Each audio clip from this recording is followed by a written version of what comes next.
പൊതുപ്രവർത്തകൻ എന്ന രീതിയിൽ KT ജലീൽ ചെയ്തത് ശരിയാണോ തെറ്റാണോ? പഴയ കാലഘട്ടം പോലെയല്ല. മുമ്പൊക്കെ നമ്മൾ പറയാ കുട്ടികളെ അടിച്ചു വളർത്തണം എന്നുള്ള രീതിയിലാണ് പറയാം.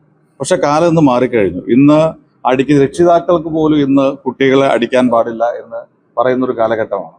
ആ രീതിയിലാണ് ഇന്ന് കാലത്തിന്റെ ഒരു മാറ്റം. കാലത്തിന്റെ മാറ്റമല്ല, അതാണ് ശരി എന്നാണ് പറയുന്നത്. ഒരു രീതിയിലും കുട്ടികളുടെ മാനസിക വളർച്ചയ്ക്ക് തിരിച്ചടികൾ ഉണ്ടാകുന്ന ഒന്നും ഉണ്ടാവരുത്, രക്ഷിതാക്കളുടെ ഭാഗത്ത് പോലും ഉണ്ടാവരുത് എന്നുള്ളതാണ്. രക്ഷിതാക്കൾ ചെയ്താൽ പോലും രക്ഷിതാക്കളെ കൗൺസിലിംഗ് നടത്തണം എന്നാണ് ഇന്ന് പറയുന്നത്. അങ്ങനെ ഒരു കാലഘട്ടത്തിൽ ഒരു പൊതുവേദിയിൽ വെച്ച്, അദ്ദേഹം ഒരു അധ്യാപകനാണ്, ഒരു പൊതുവേദിയിൽ വെച്ച് മറ്റു കുട്ടികളുടെ ഇടയിൽ നിന്ന് ഒരാളെ വിളിച്ചു വരുത്തി, നമ്മൾ കുട്ടികളാവുമ്പോൾ എല്ലാ കാര്യങ്ങൾക്കും എല്ലാവർക്കും ആൻസർ ചെയ്യാൻ പറ്റില്ല, ചിലപ്പോൾ എന്തെങ്കിലും പാളിച്ചകൾ ഉണ്ടാവും. അപ്പം അവിടെ വെച്ച് തന്നെ അതിനകത്ത് ശിക്ഷ കൊടുക്കുക, അല്ലെങ്കിൽ അവരെ കുട്ടികളെ മറ്റുള്ളവരുടെ ഇടയിൽ വല്ല മോശക്കാരായി കാണിക്കുക എന്ന് പറയുമ്പോൾ ആ കുട്ടികൾക്ക് ഉണ്ടാകുന്ന മാനസികമായ പ്രയാസം വളരെ വലുതായിരിക്കും.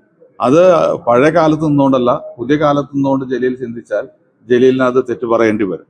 ജലീൽ ഇപ്പോഴും നിൽക്കുന്ന പഴയ കാലത്ത് നിന്നുകൊണ്ടാണ് അത് മറുപടി പറയുന്നത്. ഇതിനെ ന്യായീകരിക്കലല്ല, അതൊരു നല്ല സന്ദേശമല്ല സമൂഹത്തിന് കൊടുക്കുന്നത്. അദ്ദേഹത്തിന്റെ അടുത്ത് അദ്ദേഹം ചെയ്തൊരു കാര്യം അദ്ദേഹം ഒരു സതുദ്ദേശത്തോട് ചെയ്താണെങ്കിൽ പോലും ഇന്നത്തെ കാലഘട്ടത്തിൽ അത് ശരിയല്ല എന്ന് അദ്ദേഹം തിരിച്ചറിഞ്ഞ് അത് തെറ്റാണ് എന്ന് സമ്മതിക്കുന്നതായിരിക്കും അദ്ദേഹത്തിന് ശരിയെന്നാണ് എനിക്ക് തോന്നുന്നത്.